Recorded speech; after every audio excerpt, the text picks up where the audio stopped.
Hi friends, welcome back to our channel. ఈరోజు కాకరకాయ curry ఎలా చేసుకుందామో చూద్దాము. కాకరకాయలు చిన్నగా కట్ చేసుకున్నాను.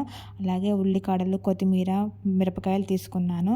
ఒక బౌల్ పెట్టుకొని ఆయిల్ వేసుకొని ఆయిల్లో నేను కాకరకాయలని ముందుగానే ఫ్రై చేసుకుంటున్నాను. కర్రీలో వేసుకోవడం లేదు. కాకరకాయలని ముందుగా బాగా ఫ్రై చేసుకొని అవి కొంచెం బాగా వేగిన తర్వాత కర్రీలో వేసుకొని చేసుకుందామని ఇలా చేస్తున్నాను డిఫరెంట్గా.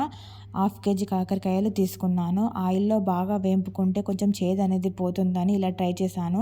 బాగుంది, మీరు కూడా ట్రై చేయండి. చాలా బాగా ఉంది కర్రీ అనేది. నేను కాకరకాయ తినను, ఇలా అయితే చాలా బాగా టేస్టీగా ఉంది. కాకరకాయని ఇలా బాగా వేయించుకున్నాను. ఇవి బాగా వేగాయి, గోల్డెన్ బ్రౌన్ కలర్లో వచ్చాయి. ఇలా ఇప్పుడు ఒక బౌల్లోకి తీసి పక్కన పెట్టేసుకుందాము. బాగా వేగాయి కదా, ఒక బౌల్లోకి తీసి పక్కన పెట్టుకున్నాను.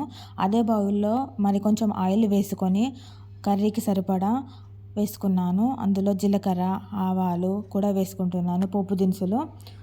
మనం ముందుగా కట్ చేసి పెట్టుకున్న ఉల్లిగడ్డలు, పచ్చిమిర్చి కూడా వేసుకుంటున్నాను. ఉల్లిగడ్డలు తీసుకోలేదు, ఉల్లికాడలు మాత్రమే తీసుకున్నాను నేను. మీరైతే ఉల్లిగడ్డ వేసుకోవచ్చు. ఉల్లికాడలు, పచ్చిమిర్చి అనేది కూడా ఆయిల్లో బాగా వేగాలి, పచ్చి వాసన పోయేంత వరకు వేయించుకుంటున్నాను. అలాగే అల్లం పేస్ట్ కూడా వేసుకుంటున్నాను, ఒక 1/2 స్పూన్. ఇది కూడా పచ్చి వాసన పోయేంత వరకు ఆయిల్లో బాగా వేయించుకున్నాను అల్లం పేస్ట్ని. ఇది వేగిన తర్వాత ఇందులో నేను కొబ్బరి పౌడర్ కూడా వేసుకుంటున్నాను. కొంచెం డిఫరెంట్గా ఉంటుందని కొబ్బరి పౌడరు ఒక 1 స్పూన్ కొబ్బరి పౌడర్ వేసుకుంటున్నాను. ఇది కూడా ఆయిల్లో బాగా వేగాలి, పచ్చి వాసన పోయేంత వరకు.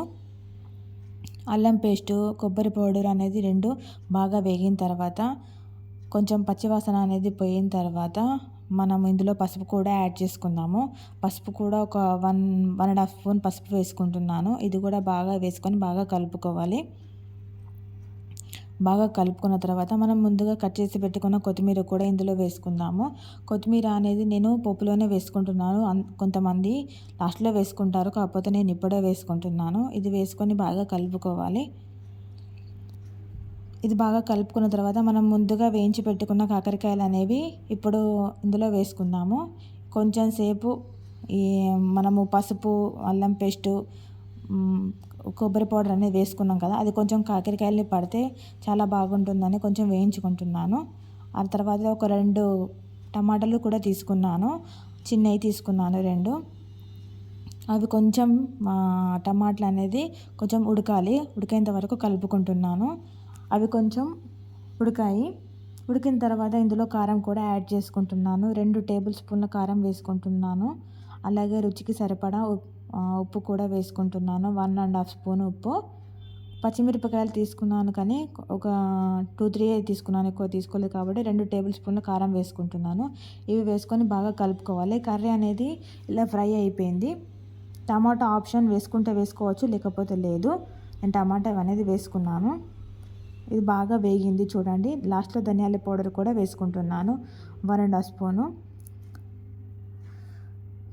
ఇది వేసుకొని బాగా కలుపుకున్నాను. ఈ విధంగా సింపుల్గా కాకరకాయ ఫ్రై అనేది ఇలా చేసుకోవచ్చు. మా హస్బెండ్కి అయితే ఇది చాలా ఇష్టం. నేను తినను, కాకపోతే ఇలా ట్రై చేయండి, బాగుంటుంది.